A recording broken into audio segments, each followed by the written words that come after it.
Hello, my name is Skip, and this is From the Fourth Row's review of Love is Strange.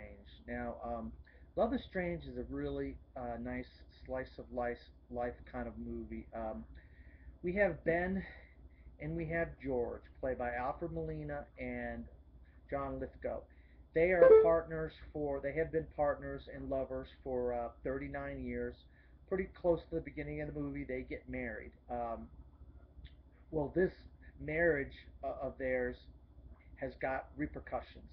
And Ben goes into work one day. He's a musical director at a Christian school in New York City.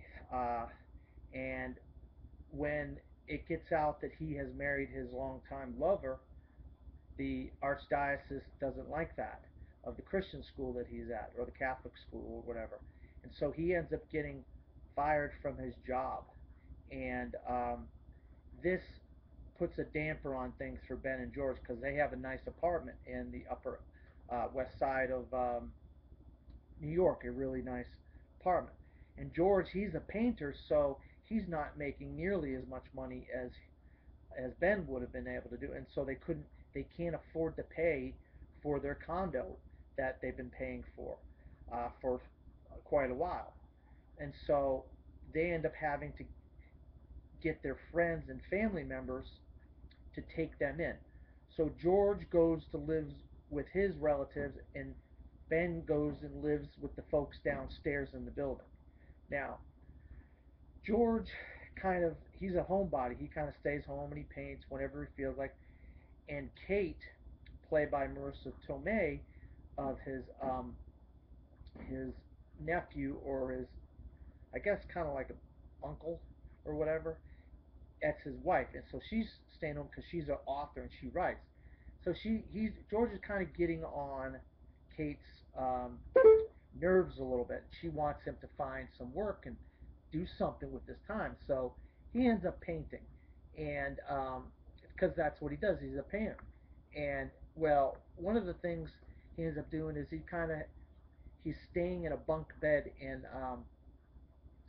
the room of their son, uh, and their son's name is Joey, played by Charlie Tahan. Now, Joey is a nice guy, and he's a good kid, and George is trying to rub off on him a little bit, talk to him about the birds and the bees and life and stuff like that. But Joey's got a friend, and George ends up painting a painting of his friend, and so Joey gets jealous of why is he becoming friends with George, because he's the kid, he's a teenage kid.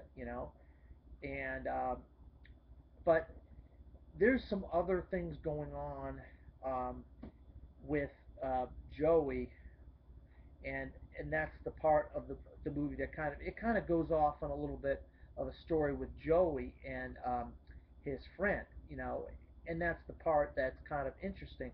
But then we go back to Ben, and he has got kind of a, I don't know, I guess you would call it a interesting relationship with the people that he's living with, and you know they like to have people over. They like to play music. They like to have loud games of, board games, of role playing games and so forth. And Ben, of course, he sleeps on the couch.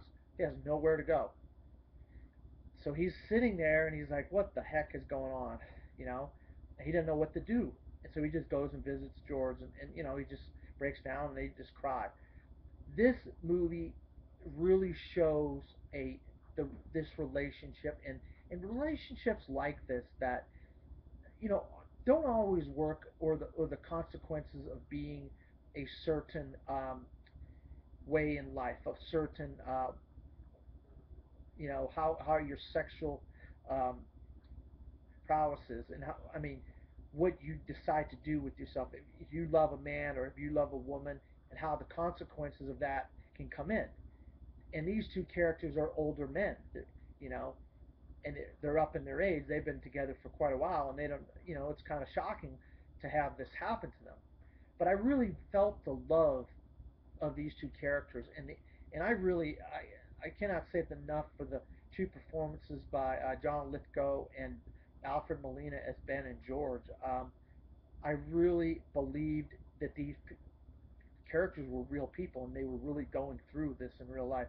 That's why I say it's a slice of life movie. I give Love is Strange a see it, and this is Skip, and this has been my review of Love is Strange.